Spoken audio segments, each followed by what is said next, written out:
First shots ring out in the barroom night. Enter Betty Valentine from the floor above. She sees a bartender in a pool of blood. Cries out, they kill my love. Here comes the story of the hurricane. The man the authorities came to blame for something that he never done. Put in a prison cell, but one time he could have been the champion of the world. There are two players that need to be addressed, need some loose ends tied up. Welcome back to Corrupt Clearfield.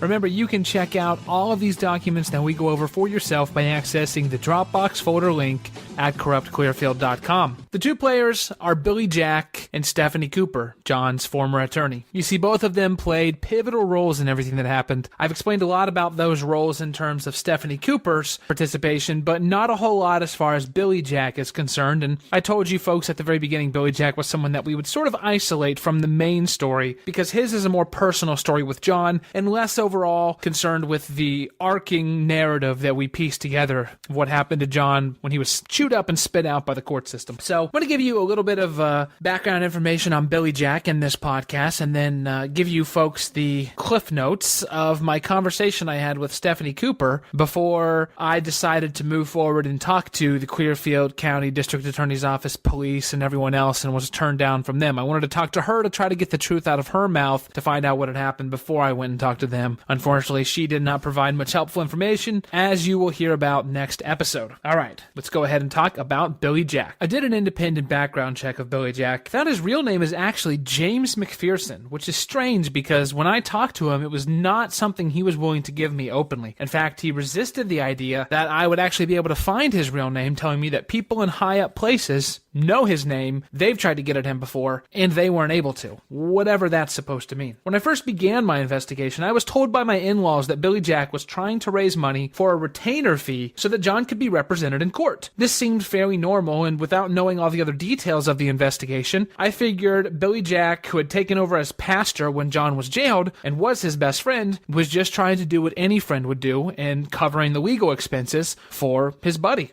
Billy Jack explained to me that his friend, an attorney named David Axon from Duncansville, which is the town that Billy Jack is also from, it's about an hour or so away from Clearfield, he told me that David Axon had agreed to take the case on a 50% discount for $5,000. So the normal retainer fee would be $10,000. Billy Jack was willing to take it to David Axon, who was going to give him, or rather take the money to David Axon, who was going to give him a 50% discount, $5,000 retainer fee to handle John's case. I thought about it a little bit. I talked it over with my wife. We decided that we could contribute $1,000 up front and pay $2,000 more on the back end if John was able to contribute $2,000 from his own money, which, given that he was already paying Stephanie Cooper $300 a month out of his Social Security income he was getting, he could afford to pay $300 a month to David Axon as well over a period of time. So that was what I wanted to approach David Axon with, is we can give you $1,000 up front, we give you $2,000 more down the road, and in conjunction with $300 a month payments from John as well. We thought this might be acceptable for him. Now, this is when things began to get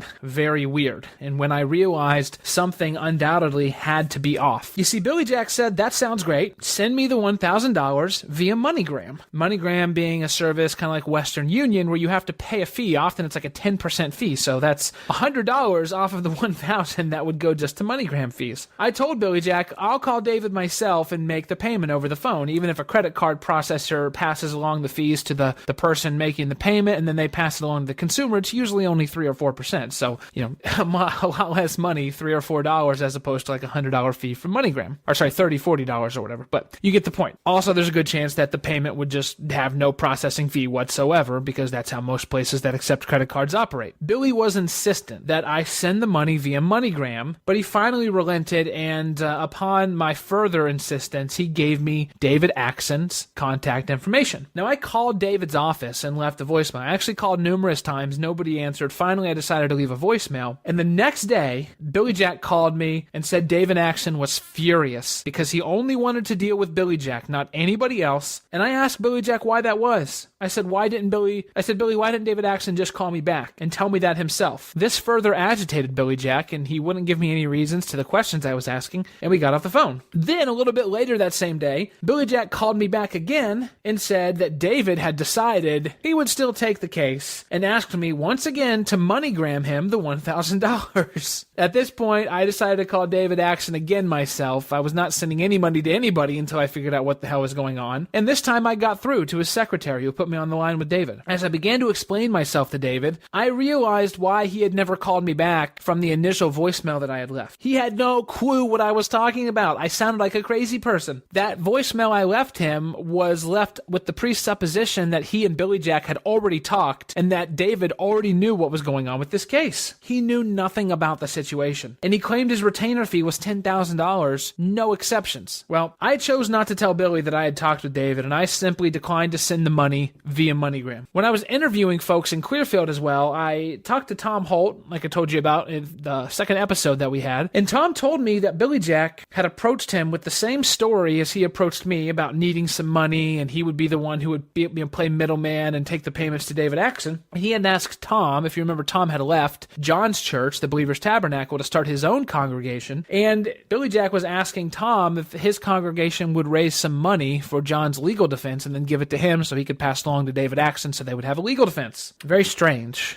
indeed. Upon talking to more folks about Billy Jack and his involvement in John's life, I learned that every single person, unanimously, every single person I talked to, had been told at some point by Billy Jack that he had worked for the FBI previously. He also told everyone that he used the alias Billy Jack to protect his FBI identity. Again, whatever that is supposed to mean, I have no idea. Now, I tried to verify Billy Jack or James McPherson with the FBI. The only problem is they don't exactly volunteer that sort of information unless you come to them and have information about a person, like their badge number or some sort of ID number. They're not willing to provide any information to you. So I wasn't actually able to make any headway as to whether or not Billy Jack or James McPherson was actually with the FBI. Although it seems pretty clear at this point from past accounts and what I've heard from other folks and just what Billy Jack had talked to me about himself that there was no chance Billy Jack actually worked for the FBI previously as an agent or anyone of any regard. As I talked with folks too, it became clear that Billy Jack kept saying he wanted to help himself personally with John's situation, but he was unable to. Here are some of the excuses that people told me. Some of these excuses were only told to me by one person. Some of them were echoed by multiple people, but they were all excuses that people had remembered Billy Jack had told them at one time or another as to why he couldn't help. He said that he had done some contracting work, and he does own Billy Jack Contracting, which is located out of Duncansville, where he lives. He told people he had done some contracting work, but had been stiffed on the payment. Now, the jobs for which he was stiffed for varied. People reported things with cars, things with yard work, all kinds of stuff, but the bottom line is he was always stiffed on payment. Billy Jack told me this one himself. He said he was going to sell lumber that he had on his land, but his wife decided she liked it too much and didn't want to sell it. Apparently, between looking at trees and getting your pastor and friend out of jail, you will go with your wife's love of the flora and fauna over the